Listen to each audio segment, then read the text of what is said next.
Hello, everyone. This is James Nussbaumer, and welcome back to my book, Chapter 8 of The Master of Everything, a story of mankind in the world of illusion we call life. The title of Chapter 8 is called Being Ready. At age 50, I became a prisoner of the state of Ohio, and anything that could go wrong or go against me did, but I was willing to put up with it because something inside me was telling me that this has to be for a while anyway. Besides, I had no choice in the matter. As much pain as I was going through, the voice kept telling me that I was going somewhere and to simply hang on. On that cold morning of February 1st, 2008, I was transported in chains to Lorain Correctional Institution. I felt as exhausted and uncertain as ever before, but hadn't lost the sense of the promising thoughts and expansive vision that had jolted me during my stay in the county jail. Lorain Prison would hold me for reception and intake processing for a period of 3 to 9 months while I was assigned a security level and waited for a spot in the overcrowded prison system. In that year alone, the state of Ohio had brought in around 30,000 new prisoners. For the time being, I would remain in maximum security, though I'd never been violent and posed no escape risk. This meant being locked in a cell 24/7 with another man, other than to shower twice a week and to march to the dining chow hall, or what they called the chow hall, 3 times a day.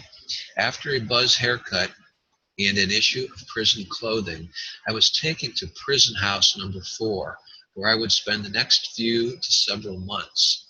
As I watched the guards slide a huge key into the heavy steel door to house 4, my thoughts of what prison must be like raced through me as I said to myself, well, this is it. The guard forewarned me to follow him directly to my cell without looking at the other inmates waiting to harass me.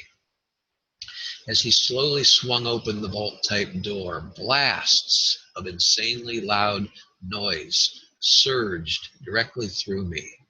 I stepped into the prison house, which held 260 prisoners, all double bunked into single cells. I immediately noticed the high ceilings, which reminded me of an arena. The circular design featured 2 tiers called ranges that resembled a balcony and ran all around the outer walls. A 2-bar railing separated the pit from the cells lined up one after another. This was certainly a lion's den, and I could see immediately that in order to survive, I would have to decide what kind of a lion I was going to have to be. This surely was not the place where the lion and the lamb would lie together. After 60 days, I was notified I was being transferred to a medium security prison called Richland, which would only be an hour's drive for my girls to visit their locked up father. But a few weeks later, on the morning of the transfer, the state changed their plans for me. Without notice, I was loaded onto an old rickety bus with about 50 other prisoners, handcuffed, shackled, and chained with interlocking arms to each other. We were driven to Belmont Prison over 3 hours away in the opposite direction. Belmont had a nasty reputation for gang activity and carried the name Gladiator School. I tried to contain my anger, helplessness, and dread. When I arrived at Belmont Prison, it was not what I expected, but what really is. Belmont certainly lived up to its reputation with gangs and gladiators. On my first day there, I counted 8 fights, resulting in each inmate being taken to the hole. Unlike Lorain, there were no cells in the regular holding quarters, but rather rows of double-bunked beds 30 inches apart, warehousing 272 prisoners to each house, squeezed tightly into 5 rows. Belmont has 8 of these prefabricated type houses with tin roofs, totaling approximately 2,400 prisoners, and all of them had one thing in mind, and that is survival. Being a medium security level prison for approximately 7 hours most days, prisoners are permitted to roam the prison yard, gymnasium, and library. These hours of the day, with all 8 houses intermingled, are a relentless test for one's survival. Following an 11-day confinement that I spent in segregation, known as the hole, I was lying on my bunk trying to recover when a fire drill was enacted. The yard was open, so to avoid the fire drill proceedings, I quickly left the scene and found my way into the prison library, which was not part of the fire drill. I needed something, anything to lift the fog in my mind from the days I had spent in the hole. The library had limited material, mostly old and used books. Books and well-thumbed magazines are donated by local libraries that must unload their outdated material. A good find requires a tough search, and I continued to browse until I noticed Dr. Wayne W. Dyer's book called Real Magic. I had owned this book prior to prison, and it was one of my favorites. This was like an old friend out of the blue paying me a much-needed visit. I immediately checked the book out of the library for 2 weeks and held on closely to every single word and thankful for the boost. Upon returning Real Magic, I decided to search a section of philosophical type books, which had all been published years ago according to their copyright from the ones that I'd been seeing. An unusual old-looking, battered, blue-covered book with faded gold lettering popped out at me. I casually pulled it off the shelf, and it fell to the floor and landed on my foot, partially open to some torn and raggedy pages.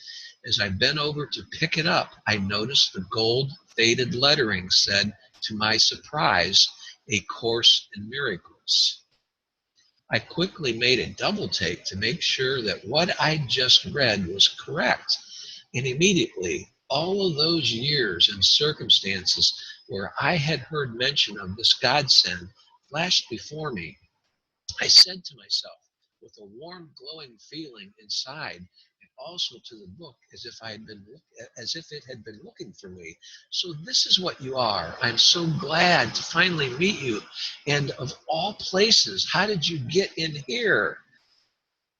Oh, both elated and nervous, my hands shook as I hugged this book in my arms like you would not believe.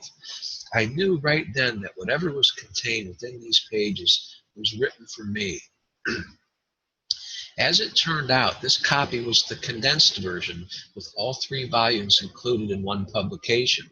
Please keep in mind, this is not a publication you would ordinarily find in a prison, as you would a Bible, which is available everywhere.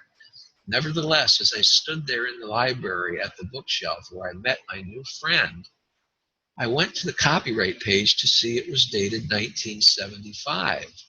This was the year my search for answers truly began as I saw it. I quickly skimmed through it to catch glimpses of some of its wording and found it to be extremely deep and difficult to understand, like a foreign language, I'd tell myself. At least for now, I thought, resolving to learn this new language as best as I could.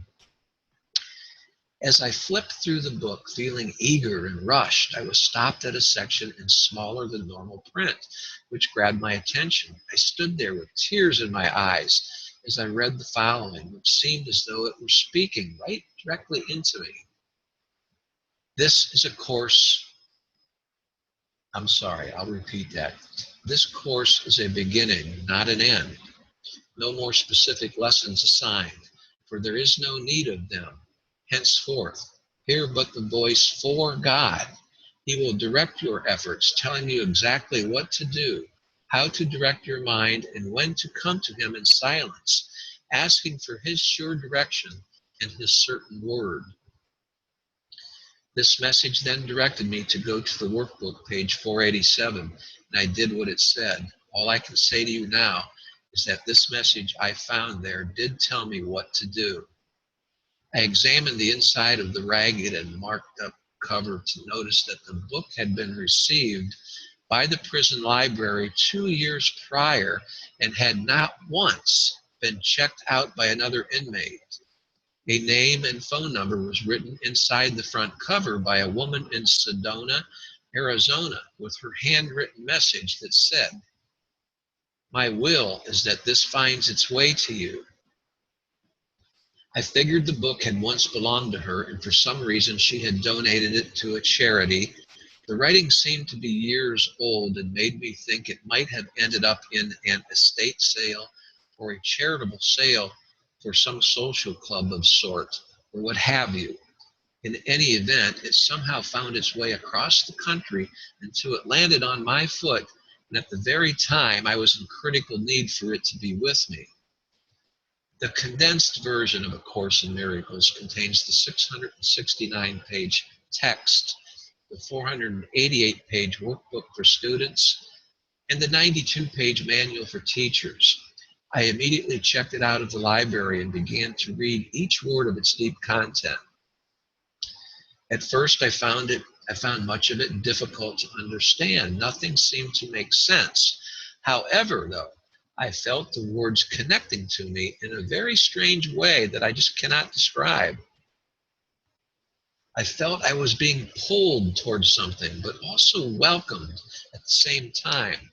What I was beginning to experience was both exciting and inexplicable. And even as I explain this to you now, I get shivers going through me. I knew to the core of me that for some strange reason this publication was destined to show up in my life. Later and still now, I have a sensation that it was written for me. Among my many questions was, why didn't I find this sooner? Since then, I have found the simple answer to that question, which I easily accept. The answer is, I was not ready. The course, as I call it, was destined to show up in my life when I was ready, when the time was right. I immediately began to realize answers I'd been looking for. I felt I was being pointed in the right direction with all I would encounter during my days in prison. Since this book was the library's only copy and not my own, I decided at first to quickly read it cover to cover without missing a word, regardless of what I did not understand. After all, I was in prison and I had plenty of time, facing 10 years, to do just that. But I just knew I would need to have my own personal copy eventually because I had already accepted it as my life, a commitment I wanted. I was not even aware if the book was still in print or available in stores. I needed to find out. And as a prisoner, we have zero computer access and limited telephone use. I initially thought of writing my longtime friend Ron, who had stuck by me by coming forward after I was sent to prison to offer his help in any fashion he could. I thought that maybe Ron could find me a copy of A Course in Miracles. But there was one snag. As a prisoner and due to drug smuggling into prison and other mischievous things, I was only permitted to receive brand new books shipped to me directly from an approved vendor.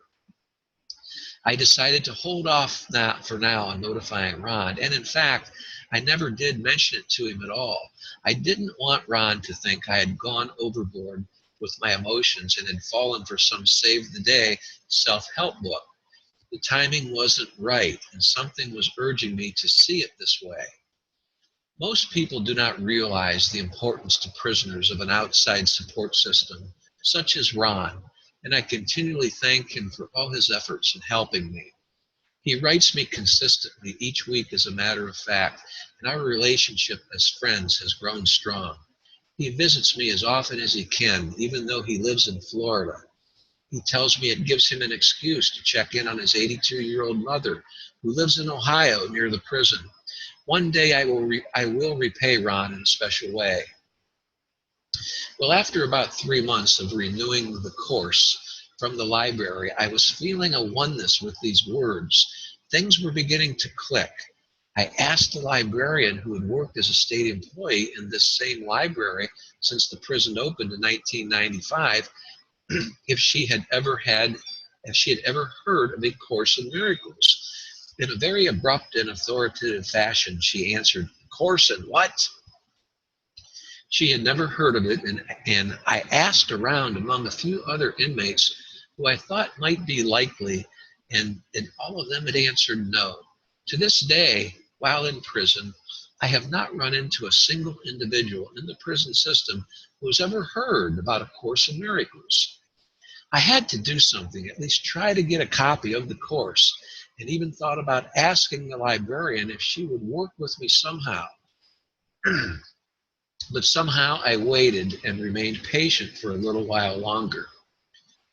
While at my bunk one morning, reading and studying the age-yellowed, nicotine-stained, dirty, and faded pages of the library's copy of A Course in Miracles, I was called to go see the house sergeant. My request a few months prior for a bed move had finally come through. I was being moved to a much quieter section of the prison house, to an area earmarked for what they called senior housing. A senior was a prisoner age 35 and older. Well, at least now I would get a break from my bunkmate and all the other neighbors who called me Pops and old school.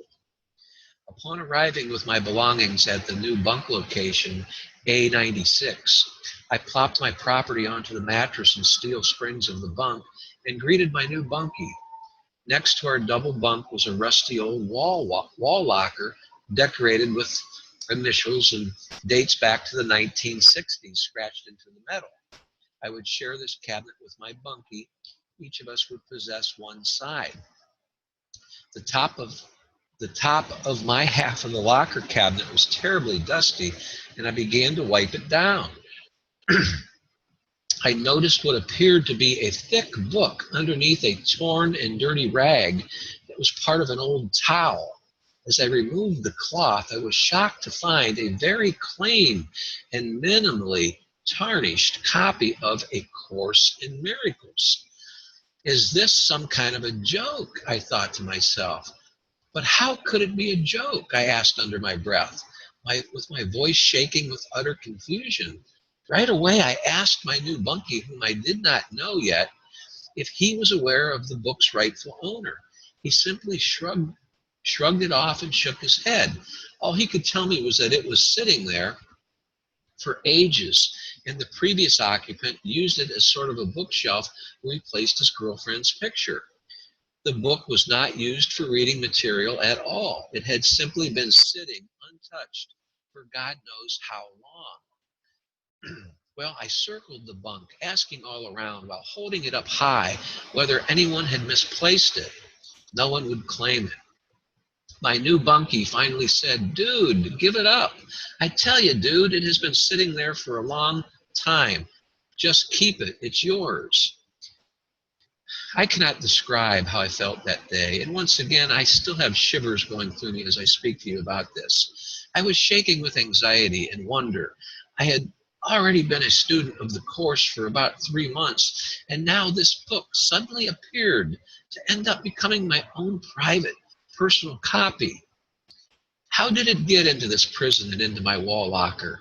As I mentioned earlier, the Bible is everywhere in this place of despair, hopelessness, and loneliness, and is widely used. But no one I have ever met while in prison has ever heard of A Course in Miracles. Was this a miracle in itself? This publication showing up like it did, and with the events that put me there? I'll let you decide the answer to that question as you listen on. For me, the course is not just another how-to or inspirational self-help book to lead one to gain a positive outlook. No, it has become my personal teacher for life. It doesn't replace the Bible, but it does add new thought and has shown me how to open the window shade without forcing it and allow the light to shine through. I'm being taught to relax, to calm down, and to understand myself while knowing why I am here in this body. It took me by surprise the hard way, but as I said earlier, it took till then for me to be ready. Many people have made comments that the course is an attempt to form a cult. These individuals are totally misinformed. A Course in Miracles states right up front that it is not a cult, because a cult needs an idol, a leader, or a guru. A Course in Miracles has no rules about how to dress or what to eat. It doesn't require that you leave your family or give it all your money, as you might expect from a cult. No, its curriculum focuses on truth and forgiveness and our sinless identity. It leads us to freedom from guilt and to a place where we can see fear as merely an illusion. It teaches that the opposite of fear is love, and both cannot coexist. It opens our true vision to our source, which can only be God, and helps us to know that we all have a unique purpose while we are here. It gives us the guidance to understand how exactly to proceed with that purpose. My lifelong commitment to studying and teaching the Course has opened a new door for me, unleashing a flow of universal knowledge that's growing and sprouting itself into my true essence. A gift has been given to me and my friend Ron, who comes to visit me here in prison, supporting me, helping me, giving me updates as he works with attorneys to do the tasks necessary to set me free, hopefully soon. But if I must endure the duration of my 10-year prison term, I am prepared. I am very fortunate that I will, for sure, one day walk out of these prison gates. I live with many others who are serving life sentences and will never take their kids or grandkids out for ice cream. I offer them a shoulder at times and my ear to vent some steam, as my heart remains open to them. For now, this is my purpose. My stop here is temporary. My good friend Ron has said he sees a glow about me. He has asked me about this change, but I have not yet told him about the Course. He is not ready, but will one day, and most likely will be when I can live outside these prison walls. The book that you are holding in your hand that I have written, or what you're listening to now, is about you, and it's about me. It's about truth. The main roots of the oak tree, a line that I borrowed from Mary Ann Williamson. Strength, producing the acorn, and love, the thought helping the seed to sprout. Its outer expression is the tree, and the process is life, otherwise known as God. This book has a purpose, to make you aware of the thought of God, which will awaken you so you can sprout. Not everyone is ready for the message I give here, but many are.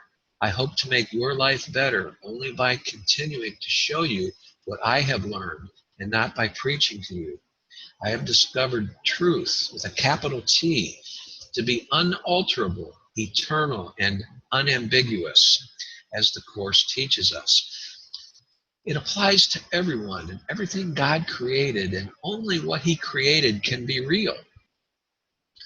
The world offers a flood of false images we have been trained to believe suit us. I want you to open your mind to who you and I truly are. I hope this book will help you to face the world with truth and strength, free of guilt, so you will be able to say, without your help, world, I am able to see my world the way I know it to be. I hope that what you have read thus far, or listened to me thus far in this audiobook, has given you some momentum to proceed with an open mind, to see that you are more than what you have been giving yourself credit for. Let's move forward together at God's speed and increase the momentum in order that you find your true free will, your purpose for being who you are. Thank you again for listening to me, and in the next session, we will pick up at chapter 9.